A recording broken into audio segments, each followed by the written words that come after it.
அதிகாரம் 5.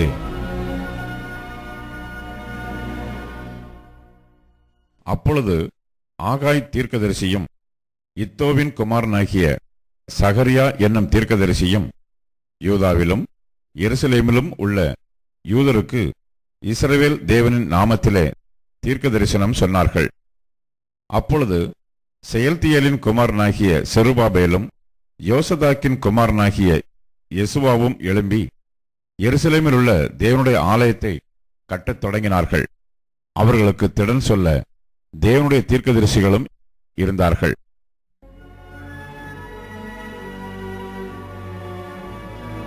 ஆகாய்.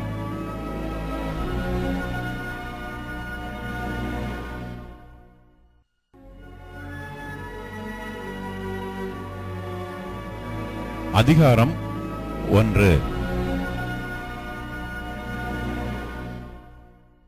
ராஜாவாகிய தரியு அரசாண்ட 2ஆம் வருஷம் 6ஆம் மாதம் 1ஆம் தேதியிலே கர்த்தருடைய வார்த்தை ஆகாய் என்னும் தீர்க்கதரிசியின் மூலமாய் செயல்தியேலின் குமாரனாகிய செருபாபேல் என்னும் யூதாவின் தலைவனுக்கும் யோத்சதாக்கின் குமாரனாகிய யோசுவா என்னும் பிரதான ஆசாரியனுக்கும் உண்டாகி அவர் சொன்னது என்னவென்றால், இந்த ஜனங்கள் கர்த்தருடைய ஆலயத்தை கட்டுகிறதற்கு ஏற்ற காலம் இன்னும் வரவில்லை என்கிறார்கள் என்று சேனைகளின் கர்த்தர் சொல்லுகிறார்.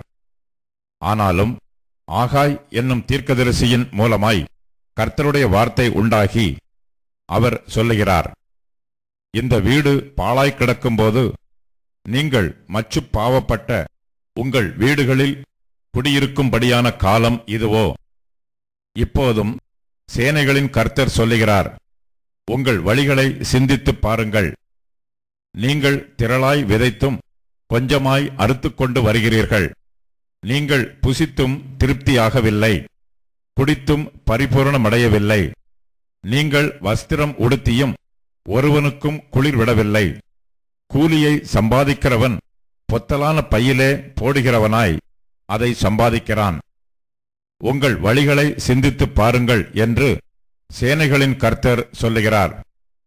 நீங்கள் மலையின் மேல் ஏறிப்போய் மரங்களை வெட்டி கொண்டு வந்து ஆலயத்தை கட்டுங்கள். அதன் பேரில் நான் பிரியமாயிருப்பேன். அதனால் என் மகிமை விளங்கும் என்று கர்த்தர் சொல்லுகிறார். அதிகமாய் வரும் என்று நீங்கள் எதிர்பார்த்திருந்தும் இதோ கொஞ்சம் கிடைத்தது. நீங்கள் அறுத்து வீட்டுக்கு கொண்டு வந்தும் நான் அதை ஊதி போடுகிறேன். எது நிமித்தம் என்றால், என் வீடு பாழாய் கிடக்கும்போது நீங்கள் எல்லாரும் அவனவன் தன் தன் வீட்டிற்கு ஓடிப்போகிறீர்களே, இது நிமித்தமே என்று சேனைகளின் கர்த்தர் சொல்லுகிறார். ஆதலால் உங்கள் மேல் இருக்கிற வானம் பனியை பெய்யாமலும் பூமி பலனை கொடாமலும் போயிற்று. நான் நிலத்தின் மேலும் மலைகளின் மேலும் தானியத்தின் மேலும் புது திராட்சரசத்தின் மேலும் எண்ணெயின் மேலும் பூமியில் விளைகிற எல்லாவற்றின் மேலும் மனுஷரின் மேலும் மிருகங்களின் மேலும் கைப்பாடு அனைத்தின் மேலும் வறட்சியை வருவித்தேன் என்றார்.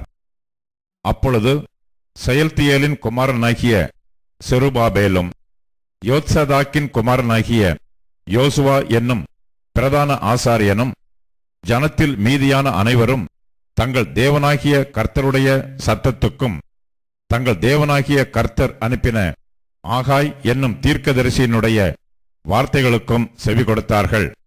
ஜனங்கள் கர்த்தருக்கு முன்பாக பயந்திருந்தார்கள். அப்பொழுது கர்த்தருடைய தூதனாகிய ஆகாய் கர்த்தர் தூதனுப்பிய வார்த்தையின்படி ஜனங்களை நோக்கி, நான் உங்களோட இருக்கிறேன் என்று கர்த்தர் சொல்லுகிறார் என்றான்.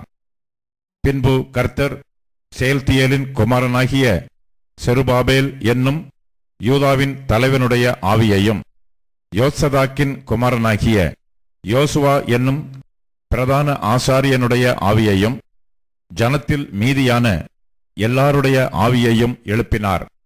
அவர்கள் வந்து தங்கள் தேவனாகிய சேனைகளுடைய கர்த்தரின் ஆலயத்திலே வேலை செய்தார்கள்.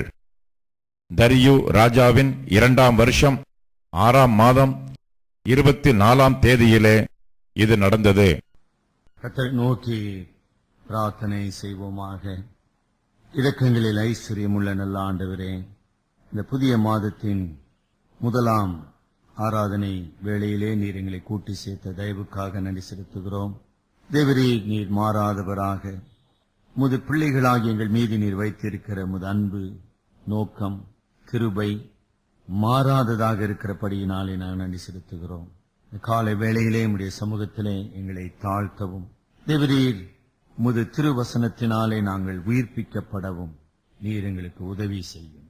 ஆவியானவரே, எங்கள் தனிப்பட்ட வாழ்வின் சிந்தைகள், நிலைகள், எங்களுடைய பின்வாங்கி போன ஆவிக்குரிய அனலற்ற நிலை எல்லாவற்றையும் நீர் அறிந்திருக்கு. நீரே திருச்சபையை கட்டுகிறவராக, முது பிள்ளைகளை உயிர்ப்பிக்கிறவராக இந்த வேளையில எங்களோடு செயல்பட நாங்கள் ஜெபிக்கிறோம்.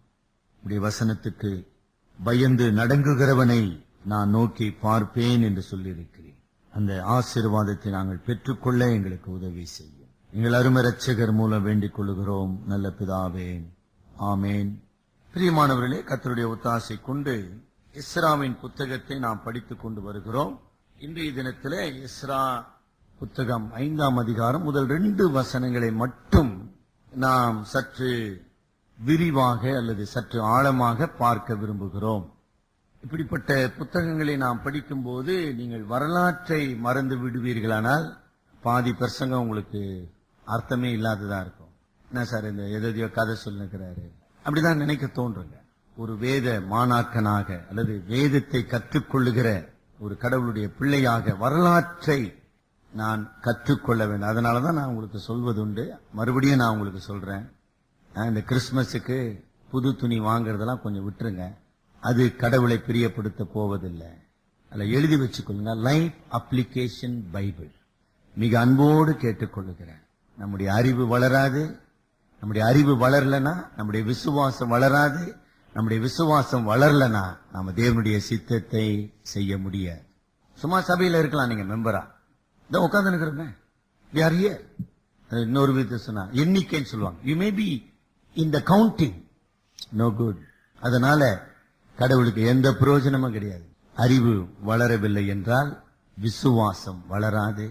விசுவாசம் வளரவில்லை என்றால் கடவுளுக்காக நாம் செயல்பட முடியாது. நீங்க எதுக்காக சபையில இருக்கிறீங்க, ரட்சிக்கப்பட்டு நீங்களே முடிவு பண்ணீங்க. So be serious. நம்ம வேதத்தை கற்றுக்கொள்ள வேண்டும். அதுக்கு எவ்வளவு செலவானாலும் சரி, அவன் தான் மெய்யான விசுவாசி. நீங்க அப்படி இருக்கீங்களா? எஸ்ரா 4ஆம் அதிகாரம் 24ஆம் வசனத்துல ஒரு குறிப்பை நம்ம பார்க்கிறோம்.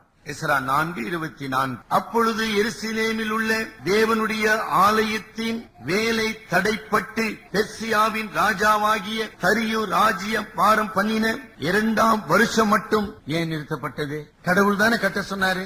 கடவுள் தானே செருபாபேலையும் இயேசுவாவையும் இன்னும் 42,000 பேரை அனுப்பினாரு. கடவுள் தானே அவர்களோடு கூட துணை நின்றார். அவளுடைய தேவைகளை சந்தித்தார், கொடுத்தார். ஏன் சார் தடைப்பட்டது? இந்த கேள்வி கேட்க வேணாவா? கேட்கலாமா வேணாவா? கேட்கணுமே. அப்படி படிக்கணுங்க Bible. We should be student of the Bible, of the word. அததான் நான் விரும்புறேன். கடந்த வாரத்துல நம்ம கேட்டோம், மனித சக்தி, மனித ஆட்சி கடவுளுடைய திட்டத்தை தடுக்க முடியுமா? இந்த கேள்விக்கு உங்களுக்கு பதில் தெரியுமா? பதில் சொல்லணுமே. பதில் சொல்லணும் இல்ல? அந்த பதில் தான் இன்றைக்கு நாம படிக்க போறோம். 2 வசனம் தான் அதுக்கு படிச்சோம்.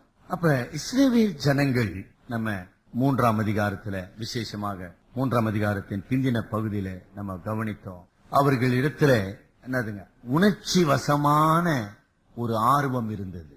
அதற்கு பெயர் மெய் பக்தி அல்ல. திருப்பியும் சொல்றேன், நல்லா விளங்குதுங்களா உங்களுக்கு? சாரலேலுயா லேலுயா கத்துறாங்க சார். அதை நான் தவறுன்னு சொல்லவில்லை. அதற்கு பெயர் மெய் பக்தி அல்ல. சிந்தனை பண்ண அது என்ன? அவர்களுக்கு ஆண்டவருடைய ஆலயத்தை எப்படியாச்சும் கட்டி முடிக்கணும், அதை முடிச்சிடணும் அப்படின்னு ஒரு உற்சாகம் இருந்தது. அந்த உற்சாகத்துக்கு பெயர் விசுவாசம் அல்ல. தயவு செய்து ஓரமா கூட எழுதுங்க. அந்த உற்சாகத்துக்கு பெயர் விசுவாசம் அல்ல. விசுவாசம் என்பது வேற. அவர்கள் ஆர்ப்பரித்தார்கள், கம்பீரித்தார்கள், அழுதார்கள். அதுக்கு பெயர் மெய் பக்தி அல்ல.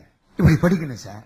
அதுவே அந்த 3ஆம் அதிகாரத்துல, ஆமா பாருங்க 13ஆம் வசனம். ஜனங்கள் மகா கம்பீரமாய் ஆர்ப்பரிக்கிறதினால் அவர்கள் சத்தம் வெகு தூரம் கேட்கப்பட்டது. ஆனாலும் ஆமா, சந்தோஷத்தின் ஆரவாரத்தின் சத்தம் இன்னதென்றும் ஜனங்களுடைய அழுகையின் சத்தம் இன்னதென்றும். ஆமாங்க, அதாவது அங்க அந்த வேகன் சொல்ல பாருங்க, சோ எக்ஸைட்டட், அப்படியே சொல்ல முடியாத ஒரு உற்சாகம், அலை தெருள உற்சாகம். அங்க அசிவாரம் போடுறப்ப எல்லாம் கட்டி முடிச்சுட்டு முடிவுக்கு வந்துட்டாங்க. அப்படியாப்பா? நம்ம ஊர்ல கல்யாணங்களா நடக்குது அந்த மாதிரிங்க. என்ன சார் நம்ம ஊர் கல்யாணம்னு ஒரு மாதிரி சொல்றீங்களே? நம்ம ஊர்ல கல்யாணம் எப்படி நடக்குது? ஆஹா ஓஹோ நடக்குது. அவரை கொஞ்ச நாள் காத்து, என்ன சார் அவங்க பொண்ணு மாப்பிளையே காணுமே. அது பொண்ணு கோஷின்னு போயிடுச்சுங்க. பொண்ணு மாதிரி நடந்தது, நான் பிரியாணி தெரியுங்களா, கரெக்டுங்க, காணுமே அவங்கள. The work has to be stopped. ஆலயத்தின் பணி தடை செய்வதற்கு கடவுள் மனிதர்களை பயன்படுத்தினார்.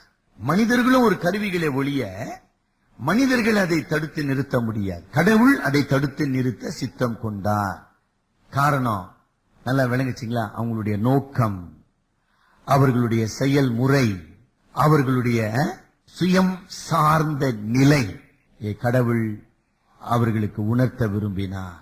போன வாரத்துக்கு முந்தின வாரம் நம்ம படிச்சோம் சகரியாவின் புஸ்தகம் 4ஆம் அதிகாரம்.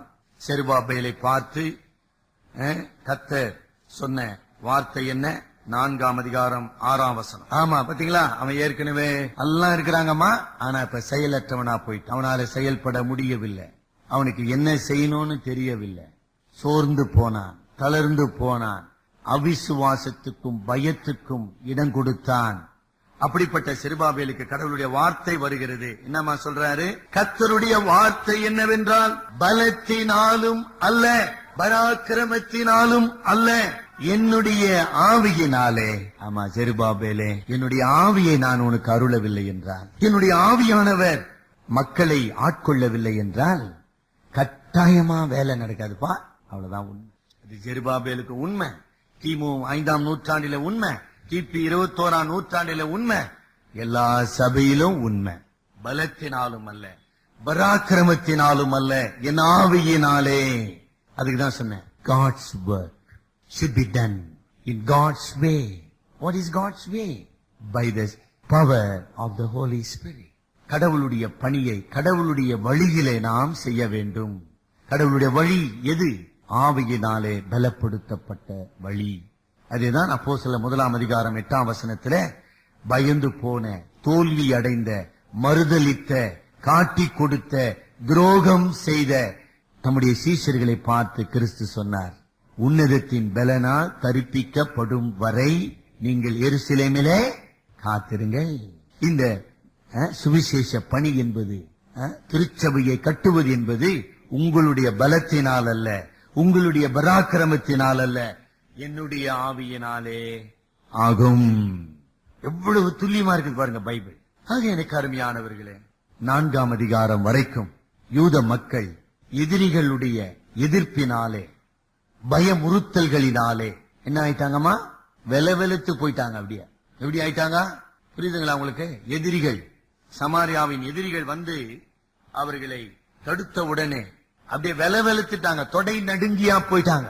அதுக்குதான் சொன்னேன், விசுவாசம் இல்லை. உற்சாகம் இருந்தது, ஆர்ப்பரிப்புலாம் இருந்தது, ஆஹா விசுவாசம் இல்லை. அப்புறம் அவங்களுக்கு 4ஆம் அதிகாரத்துல வந்த 2 சோதனைகள் என்ன? எல்லாம் ஒழுங்கா 4ஆம் அதிகாரம் ஞாபகம் வச்சிருக்கீங்களா? ஒரு சோதனை, சமாரியரோடு ஒப்புரவாகி சமரசம் செய்து அவர்களையும் இந்த பணியிலே இணைத்துக் கொள்வது. பல முறை நான் உங்களுக்கு சொன்னேன். இப்பயும் நம்ம சில நேரத்துல ஆலய கட்டுமான பணிகளுக்காக நம்ம கிறிஸ்தவர்கள் அல்லாதவரிடத்திலே போய் காணிக்கை வாங்குறோம். நியாயமா? இப்படி வச்சுதான் கோயில் கட்டணுமா? எவ்வளோ ஆவிக்குரிய சிந்தங்க. கிறிஸ்துவுக்கும் பேலியாளுக்கும், கிறிஸ்துவுக்கும் பிசாசுக்கும், கிறிஸ்துவுக்கும் உலகத்துக்கும் என்ன சம்பந்தம்? ஏது நம்ம அதை செய்யறோம்? கருமையானவர்களே, அப்படிலாம் ஊழியம் செய்யக்கூடாதுங்க. அப்புறம் என்ன பார்த்தோம்? 4ஆம் அதிகாரத்துல பகை. எந்த உலகம் பாச வலையை விரிக்கிறதோ அதே உலகம் ஆண்டவருக்கும் சத்தியத்துக்கும் சபைக்கும் ஊழியத்துக்கும் கட்டாயமா எதிரா மாறுவாங்க. ஆகவே never have anything to do with unbeliever. உங்களுடைய குடும்ப வாழ்க்கையானாலும் சரி, ஊழியமானாலும் சரி. ஆமா, இப்ப கூட நாங்க யோசிக்கிறோம், அதாவது ஆராதனை நடத்துறதுக்கு வாடகைக்காக போக விரும்புறாங்கம்மா. ஒரு இந்து வீட்டுல போய் ஆராதனை நடத்த முடியுமா? சார் இன்னைக்கு அமாவாசை கொஞ்சம் நிறுத்தி சாருன்ட்டானா என்ன பண்றது நம்ம? It can happen. அப்படி போக முடியாது. எவ்வளவு சிக்கல் இருக்கு பாருங்க. ஆக ஆண்டவர் என்ன செய்ய விரும்புகிறார்மா? இப்படி 4ஆம் அதிகாரம் 24ஆம் வசனத்துல தரியு ராஜான் வருதுங்க. 3ஆம் அதிகாரத்துல அவர்கள் ஆலயத்தை கட்ட ஆரம்பித்த போது கோரேஸ் ராஜா பெர்சிய சாம்ராஜ்யத்தின் சக்கரவர்த்தியாக இருந்தான். 4ஆம் அதிகாரம் 24ஆம் வசனத்துல தரியு ராஜா, அவனுக்கு அடுத்தபடியாக 3வது ராஜா தரியு ராஜா இருக்கிறான். ஏறக்குறைய 20 ஆண்டுகள் ஓடிவிட்டன. 3ஆம் அதிகாரம் 13ஆம் வசனத்துக்கும் 4ஆம் அதிகாரம் 24ஆம் வசனத்துக்குள்ளாக 20 ஆண்டுகள் கடந்து விட்டன. இதான் வரலாறு. தேவனுடைய பணி தடுக்கப்பட்டது. நாம் இந்த நாளிலே கொடுக்கக்கூடிய நல்ல தலைப்பு நீதிமொழிகளின் புஸ்தகம் 29ஆம் அதிகாரம் 18ஆம் வசனப்படி. நீதிமொழிகள் 29:18. தீர்க்க தரிசனம் இல்லாத இடத்தில் ஜனங்கள் சீர்கெட்டு போவார்கள். 3ஆம் அதிகாரத்திலிருந்து 4ஆம் அதிகாரம் வரைக்கும் 20 ஆண்டுகள் இந்த யூத மக்கள் சீர்கெட்டு போனார்கள். ஏன்? தீர்க்க தரிசனம் இல்லை. தீர்க்க தரிசனம் இல்லை. எங்கு தீர்க்க தரிசனம் என்ற பதத்தின் பொருள் என்ன? கர்த்தருடைய வார்த்தை. Very simple definition for prophecy. Very simple and very right. தீர்க்க தரிசனம் என்றால் என்ன? கர்த்தருடைய வார்த்தை. எங்கு இல்லையோ அங்கு மக்கள் சீர்கெட்டு போவார்கள். ஒரு நாடு ஆனாலும் சரி, ஒரு குடும்பம் ஆனாலும் சரி, ஒரு தனி மனிதன் ஆனாலும் சரி, கடவுளுடைய வார்த்தைக்கு கீழ் அவன் இல்லை என்றால் சீர்கெட்டு போனான். உதாரணத்துக்கு ஆபிரகாமுக்கு ஆண்டவர் அழைத்தார். நான் வாரிசு கொடுப்போம்பா. 75 வயதுல ஆபிரகாமை அழைத்தாருமா. எத்தனை வயதுல ஈசாக்கை பெற்றார் ஆபிரகாம்? 25 ஆண்டுகள். சீர்கெட்டு போனார். ஒத்துக்கிறீங்களா? ஒத்துக்கிறீங்களா? நீங்க படிச்சிருக்கீங்களா? ஆகார் எப்படி வந்தா? இஸ்மவேல் எப்படி பிறந்தான்? அபிமெலேக்கு ராஜாவின் இடத்துல எப்படி ஆபிரகாம் பொய் சொன்னான்? ஆபிரகாமுங்க விசுவாசிகளின் தகப்பன். கொஞ்ச நேரம் யோசனை பண்ணுங்க. அவன் போயிட்டான் சீர்கெட்டு. நீங்கள நானும் போக மாட்டோமா? கர்த்தருடைய வார்த்தை இல்லாத மனிதன் சீர்கெட்டு சீரழிந்து போய்விடுவான். இஸ்ரவேல் ஜனங்களை எகிப்து தேசத்திலிருந்து கடவுள் அற்புதமாய் விடுதலை ஆக்கினார். எகிப்தின் அடிமைத்தனத்திலிருந்து பார்வோனுடைய கொடுங்கோல் ஆட்சியிலிருந்து இந்த சமுத்திரத்தை கடந்து வந்தார்கள். சீனாய் மலை அடிவாரத்திலே விக்கிரக ஆராதனையை ஆரம்பித்தார்கள். அந்த விக்கிரக ஆராதனை செய்தபடியினாலே தேவன் தம்முடைய தாசனாகிய மோசேயின் மூலமாக அவர்களை சபித்தார். அந்த சாபத்தின் விளைவு 40 ஆண்டுகள் இந்த இஸ்ரவேல் மக்கள் சீர்கெட்டு போனார்கள். அதுக்கு பேர் தாங்க சீர்கெட்டு போறதுன்னு அர்த்தங்க. என்ன சார் அர்த்தம்? முரண்பாடு. சார் எதுக்கு சார் இவங்களை கடவுள் ரட்சித்தாரு? எதுக்கு சார் இத்தனை அற்புதம்?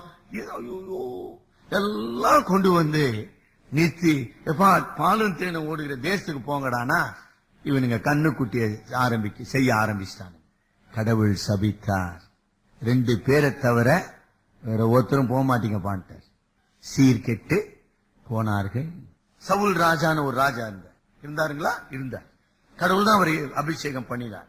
சவுல் தேவனுடைய வார்த்தைக்கு விரோதமாக பாவம் செய்தபடியினாலே தீர்க்கதரிசி நம் இல்லாமல் போனது. கடவுளுடைய எச்சரிப்பு இல்லாமல் போனது. சவுலும் அவனுடைய குடும்பமும் சீரழிந்து போனார்கள். புரிஞ்சு கொள்ளுங்க. என்ன அந்த வசனம் சொல்லுது சார்? தீர்க்க தரிசனம் இல்லாத இடத்தில் மக்கள் சீர்கெட்டு போவார்கள். திருச்சபையின் வரலாறு படிச்சிருக்கோமா? உலக வரலாற்றிலும் சரி, திருச்சபை வரலாற்றிலும் சரிங்கம்மா, ஒரு சொற்றொடர் உண்டு, டார்க் ஏஜஸ். அதுக்குதான் சொல்றேன், வரலாறு வரலாறு வரலாறு. டார்க் ஏஜஸ் உண்டுங்க. கிட்டத்தட்ட கிபி 5ஆம் நூற்றாண்டு முதல் கிபி 13ஆம் நூற்றாண்டு வரை 800 ஆண்டுகள். Just imagine. உலகத்திலே கர்த்தருடைய வார்த்தை அறிவிக்கப்படவில்லை, வசனம் இல்லை. டார்க் ஏஜஸ் என்று பெயர். மக்கள் சீர்கெட்டு போனார்கள். அந்த காலகட்டத்தில் தான் இன்றைக்கு நாம பார்க்கிற ரோமன் கத்தோலிக்க சபை ஐரோப்பா கண்டம் முழுவதிலும் பரவி ஐரோப்பா கண்டத்தை ஆட்சி புரிந்தது. காது கேட்சுங்களா?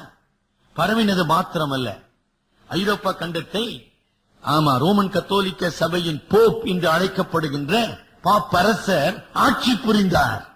கடவுள் ஆட்சி புரியவில்லை. கடவுளுடைய வசனம் திருச்சபையை ஆட்சி புரியவில்லை, மனிதன் ஆட்சி புரிந்தான். அப்பொழுது ஏற்படுத்தப்பட்ட ஒரு தீமையான செயல்தான் ஹோலி வார் என்று சொல்வார்கள், பரிசுத்த போர். பரிசுத்தத்துக்கும் போருக்கு என்ன சம்பந்தம்? அந்த பரிசுத்த போர் எதுக்கிட ஆரம்பிச்சானுங்கன்னா, அரபு ஜாதிகளிடத்துல சிறைப்பிடிக்கப்பட்ட எருசலேமை மீட்பதற்காக இந்த போப்பரசர்கள் படைகளை தயார்படுத்தி எருசலேமுக்கு அனுப்பி எருசலேமை மீட்க வேண்டும் என்று போரிட்டார்கள். குறைந்தது 3 நூற்றாண்டுகள். கிறிஸ்தவம் என்கிற பெயரினாலே அரபியர்களின் இஸ்லாமியர்கள் நீங்கள் அழித்தீர்கள், அதற்கு இன்னைக்கு நாங்க பலி வாங்குறோம்டான்றான். ஒழுங்கா படிக்கிறீங்களா தீவிரவாதத்தை பத்தி? நாங்க உங்களை பழி வாங்காம விட மாட்டோம். கிறிஸ்தவத்தை அழிப்போம், கிறிஸ்தவ நாடுகளை அழிப்போம், கிறிஸ்தவ தலைவர்களை அழிப்போம், கிறிஸ்தவ திருச்சபை அழிப்போம். எப்ப ஏற்பட்டதுங்க இந்த தவறு? Dark ages. தீர்க்க தரிசனம் இல்லாத இடத்தில் ஜனங்கள் சீர்கெட்டு போவார்கள். நம்ம செய்தியினுடைய மைய பொருளுக்கு வருவோம். அழகான பகுதியை நம்ம படிச்சோம். ஆகாய் தீர்க்க தரிசன புஸ்தகத்துக்கு என்னோடு கூட திருப்பிக் கொள்ளுங்க. இன்னும் அழகா வருது பாருங்க, இல்லைங்களா? எஸ்ரா 5ஆம் அதிகாரத்துல 1ஆம் வசனத்துல ஆகாய் தீர்க்கதரிசியும் இத்தோவின் குமாரனாகிய சகரியா என்னும் தீர்க்கதரிசியும் யூதேயாவிலும் எருசலேமிலும் உள்ள யூதருக்கு இஸ்ரவேல் தேவனின் நாமத்தினாலே தீர்க்க தரிசனம், கர்த்தருடைய வார்த்தையை உரைத்தார்கள். மனிதனுடைய வார்த்தை அல்ல, மனிதனுடைய கற்பனைகளை அல்ல, மனிதனுடைய கட்டுக்கதைகளை அல்ல, தேவனுடைய வார்த்தையை உரைத்தார்கள். மிக வேகமா ஆகாய் 1ஆம் அதிகாரத்தை நம்ம முடிப்போம். 3ஆம் வசனத்துல பாபேல் இருக்கிறார், இயேசுவா என்கிற பிரதான ஆசாரியன் இருக்கிறான், ஆசாரியர்கள் இருக்கிறார்கள். அங்கு பலிப்பிடம் கட்டப்பட்டு தொழுகை நடந்து கொண்டு இருக்கிறது. அத்தனை பேர் 42,000 பேர் எருசலேம்ல குடியிருக்கிறாங்க.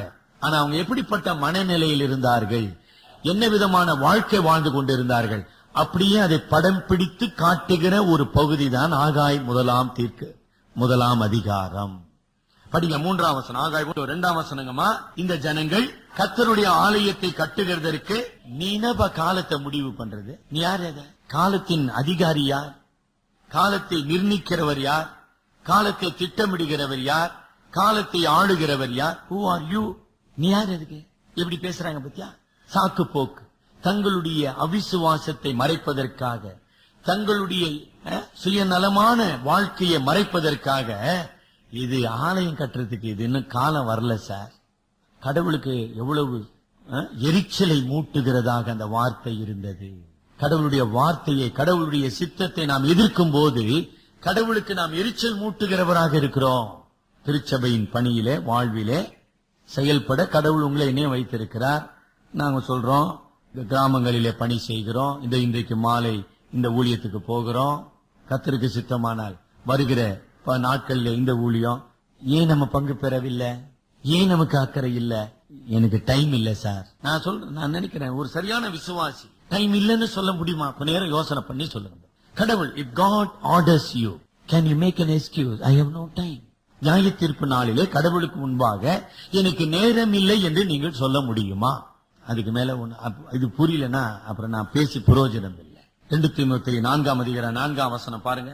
2 தீமோத்தேயு 4:4 இன்னும் முன்னாலே வரும். கட்டு கதைகளுக்கு சாய்ந்து போகும் காலம் வரும், நீயோ எல்லாவற்றிலும் மன தெளிவுள்ளவனாயிரு, தீங்கு அனுபவி, சுவிசேஷகனுடைய வேலையை செய், உன் ஊழியத்தை நிறைவேற்று. 2ஆம் வசனமா? 4ஆம் அதிகாரம் 2ஆம் வசனம். சமயம் வாய்க்காலும் வாய்க்காவிட்டாலும் ஜாக்கிரதையாய் திருவசனத்தை பிரசங்கம் பண்ணி. நீ என்ன டைம் சொல்லுகிறது? நீ யாரு முதல்ல? Who are you to determine the right time? எவ்வளவு துணிகரமான ஒரு நிலை பாத்தீங்களா? அந்த நிலைக்கு போயிட்டாங்க, சீர்கெட்டு போயிட்டாங்க. இன்னும் டைம் வரல, ஆகையினால நாங்க ஆலயம் கட்டல, அதாவது கர்த்தருடைய திருப்பணியை செய்யல, எனக்கு டைம் இல்ல.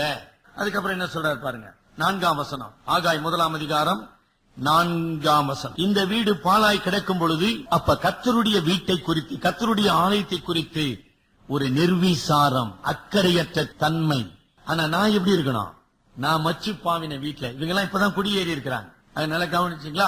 538ஆம் ஆண்டிலே எருசலேமிலே குடியேறின மக்கள் 20 ஆண்டுகளாக தங்களுடைய வீட்டை கட்டிக்கிட்டு, தங்களுடைய பண்ணையை பார்த்துக்கிட்டு, தங்களுடைய வாழ்க்கையை பார்த்து கொண்டிருந்தார்களே ஒழிய ஆலயத்தை பற்றி துளி அளவு கூட அக்கறை இல்லை. சுகபோக வாழ்க்கை, சரிங்களா? 5ஆம் வசனம் 6ஆம் வசனம் ஆகாய் 1:5-6 சேனைகளின் கர்த்தர் சொல்லுகிறார், சிந்தித்து பாருங்கள், திரளாய் விதைத்தும் கொஞ்சமாய் அறுத்துக் கொண்டு வருகிறீர்கள். புசித்தும் திருப்தியாகவில்லை, குடித்தும் பரிபூரணம் அடையவில்லை, உடுத்தியும் குளிர் விடவில்லை. கூலியை சம்பாதிக்கிறவன் கடன் என்கிற பொத்தலான பையிலே. ஆமா, கிமு 5ஆம் நூற்றாண்டில உண்மை, கிபி 21ஆம் நூற்றாண்டில உண்மை. உண்மை, இட் நெவர் சேஞ்சஸ். நீ நினைக்கிற என்னமோ கை நிறைய சம்பாதிக்கிறேன்னு. கை நிறைய சம்பாதிக்கிறேன்பா, அது காணாத இடத்துக்கு போய் சேர்ந்துருத. பொத்தலான பைகளிலே போடு. அதாவது சுகம், சுயவழி, சுயத்துக்கு முதலிடம், கடவுளுக்கு முதலிடம் அல்ல.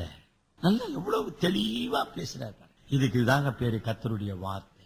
குடும்பமாக, தனி மனிதனாக என்னுடைய வாழ்க்கையில கர்த்தரை சேவிக்க நான் அர்ப்பணித்திருக்கிறேனா? அதுக்கப்புறம் என்ன சொல்றார்? திருப்பியும் சொல்றார் 7ஆம் வசனத்துல, உங்கள் வழிகளை சிந்தித்து பாருங்கள் சொல்லுகிறார். அதோட 9ஆம் வசனம் முதல் 12ஆம் வசனம் வரைக்கும் கடவுளுடைய சிட்சையை தீர்க்கதரிசிகள் அறிவிக்கிறார்கள். கடவுளுடைய சித்தத்துக்கும் கடவுளுடைய திட்டத்துக்கும் கடவுளுடைய பணிக்கும் நீ உன்னை ஒப்புக் கொடுக்கவில்லை என்றால் அங்கு ஆசீர்வாதத்துக்கு பதிலாக கடவுளுடைய சாபம் அல்லது கடவுளுடைய சிட்சை நம்முடைய வாழ்க்கையிலே வரும். தீர்க்க தரிசனம் என்றால் என்ன? கர்த்தர் உன்னை ஆசீர்வதிக்கிறார் என்று சொல்வதல்ல. தீர்க்க தரிசனம் தன்னுடைய பொருள் என்ன?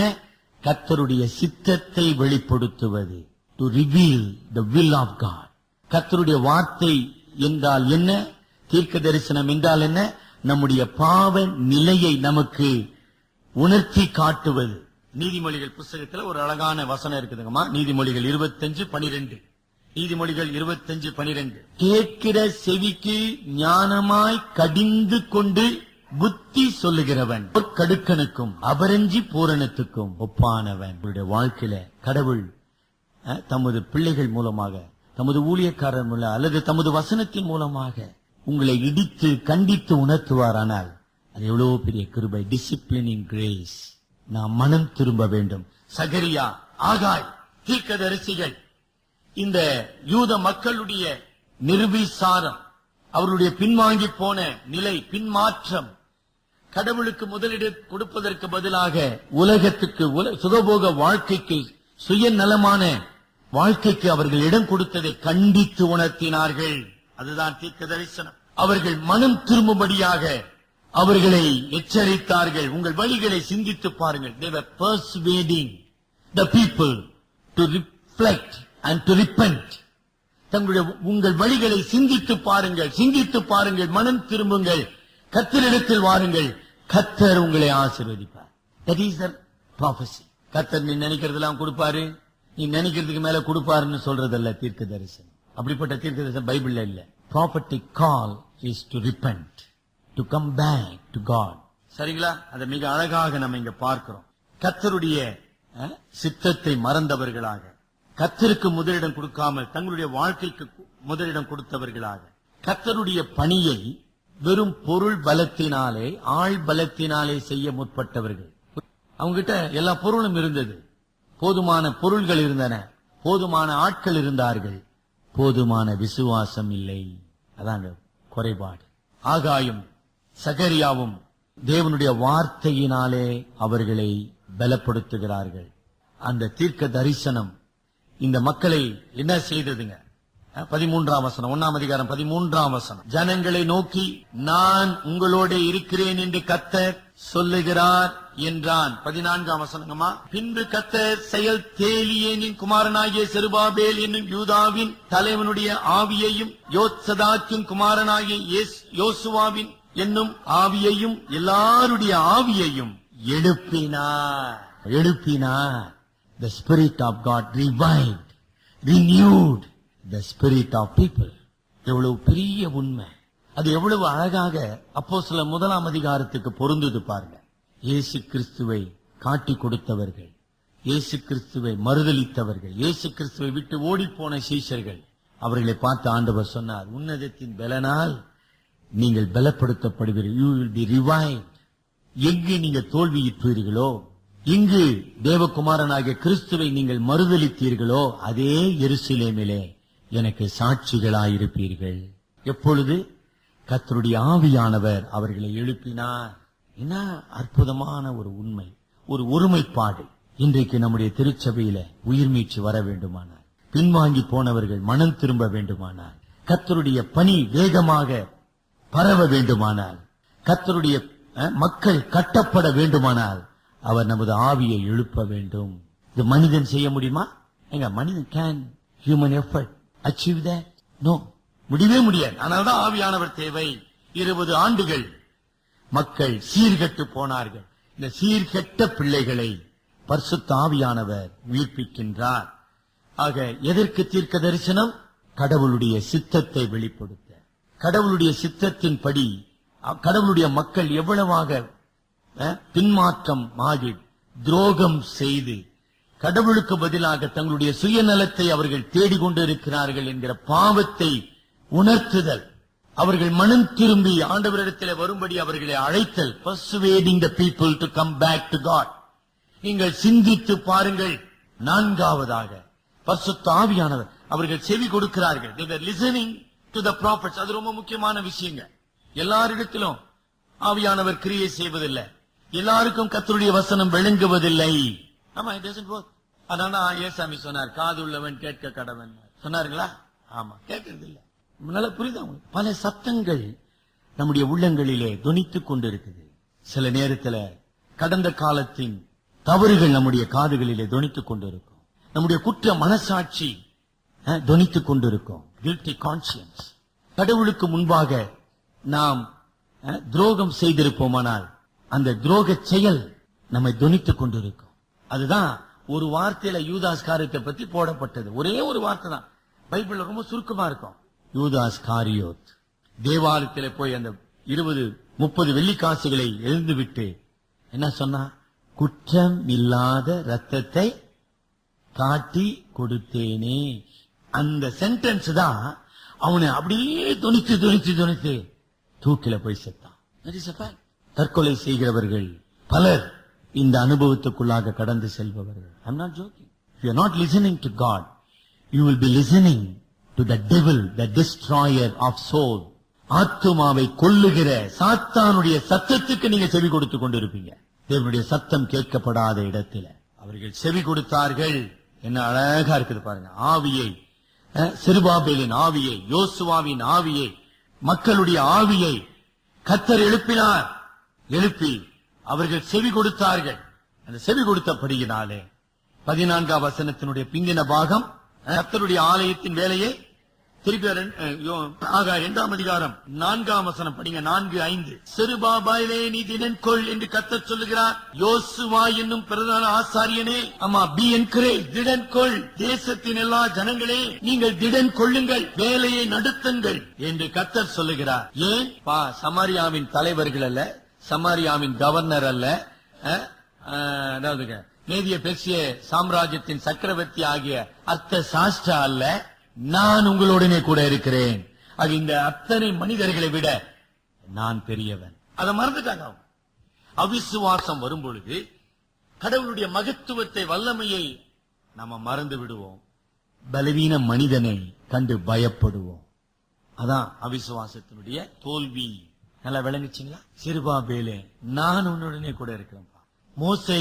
மோசையோடு இருந்த தேவன் உன்னோடு கூட இருக்கிறேன். தாவீதோடு இருந்த கர்த்தராகிய நான் உன்னோடு கூட இருக்கிறேன். சாலமனோடு இருந்த தேவன் உன்னோடு கூட நான் இருக்கிறேன். எதுக்கு இவனுக்கெல்லாம் பயந்து இருக்கிறேன்? இவன்லாம் ஒரு ஆளா? என்ன அற்புதமான ஒரு உண்மை. 4ஆம் அதிகாரம், சகரியா 4ஆம் அதிகாரத்தை இருப்புங்க. அதாவது கர்த்தருடைய வார்த்தையின் வல்லமை, அதான் ரொம்ப முக்கியங்க. 7ஆம் வசனத்துக்கு பெரிய பர்வதமே எதை குறிப்பிடுகின்றார்? தீர்க்கதரிசி மேதிய பெர்சிய சாம்ராஜ்யத்தை குறிப்பிடுகின்றார். மேதிய பெர்சிய சாம்ராஜ்யமே நீ மாத்திரம். செருபாபேலுக்கு முன்பாக நீ சம பூமி ஆவாய். கல்லை அவன் கொண்டு வருவான், அதற்கு கிருபை உண்டாவதாக, கிருபை உண்டாவதாக ஆர்ப்பரிப்பார்கள் என்றார். படிங்க தொடர்ந்து. சகரியாவுக்கு உண்டாகி செருபாபேலின் கைகள் இந்த ஆலயத்துக்கு அஸ்திபாரம் போட்டது, அவன் கைகளே இதை முடித்து தீர்க்கும். அதனால் சேனைகளின் கர்த்தர் சகரியாவாகிய என்னை உங்களிடத்துக்கு அனுப்பினார் என்பதை அறிவீர்கள். 10ஆம் அற்பமான ஆரம்பத்தின் நாளை யார் அசட்டை பண்ணலாம்? பூமி எங்கும் சுற்றி பார்க்கிறவைகளாகிய கர்த்தருடைய 7 கண்களும் செருபாபேலின் கையில் இருக்கிற. How personal the encouragement. இப்ப நான் உங்களிடத்துல அன்போடு கேட்கிறேன். நம்முடைய வாழ்க்கையில சோதனைகள் வரலாம், பிரச்சனைகள் வரலாம், எதிர்ப்புகள் வரலாம், தடைகள் ஏற்படலாம். கர்த்தருடைய ஆவியானவர் உங்களோடு கூட இருந்தாரா?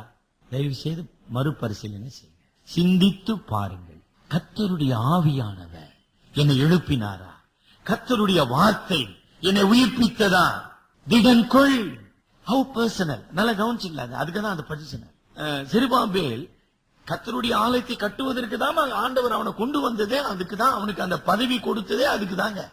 அவன் தலைவனாக நியமிக்கப்பட்டது அதற்குதான், எல்லாம் அதுக்குதான். ஆனா அதை அவனால செய்ய முடியாதவனாக அவன் தடைப்பட்டு போனான். கடவுள் ஏன் உங்களை ரட்சித்தார்? உங்கள் மூலமாக உங்கள் குடும்பம் ரட்சிக்கப்பட வேண்டும். கர்த்தராகிய இயேசு கிறிஸ்துவை விசுவாசி, அப்பொழுது நீயும். ஊட்டாரெல்லாம் ஊட்டுருங்க சார், எப்படியா நாங்க வந்து நிக்கிறோம் சார், அப்படியா? நீயும் உன் வீட்டார் அனைவரும் ரட்சிக்கப்படுவீர்கள். எனக்கு அருமையானவர்களே, பலத்தினாலும் அல்ல, பராக்கிரமத்தினாலும் அல்ல, என் ஆவியினாலே எல்லாம் ஆகும். கர்த்தருடைய ஆவியானவர் சர்வ வல்லமையுடையவர். The Spirit of God is sovereign God. சபையை கட்டுகிறது யார்? எபேசியர் 2 அதிகாரம் 21 22 வசனத்தின் படி படிங்கம்மா. எபேசியர் 2 21 22. அவர் மேல் ஆலயம் முழுவதும் இசைவாய் இணைக்கப்பட்டு கர்த்தருக்குள் பரிசுத்த ஆலயமாக எழும்புகிறது. அவர் மேல் கிறிஸ்துவாகிய கல்லின் மேல் நீங்களும் பரிசுத்த ஆவியானவராலே தேவனுடைய வாசஸ்தலமாக கூட்டி கட்டப்பட்டு வருகிறீர்கள். அப்ப பரிசுத்த ஆவியானவர் தோல்வி அடைவாரா? Can the Spirit of God fail? Never. அப்புறம் ஏன் சார் நம்ம சபை வளரல? ஏன் சார் நம்முடைய ஊழியம் வளரல? ஏன் நம்ம ஆவிக்குரிய வாழ்க்கையில வளரல?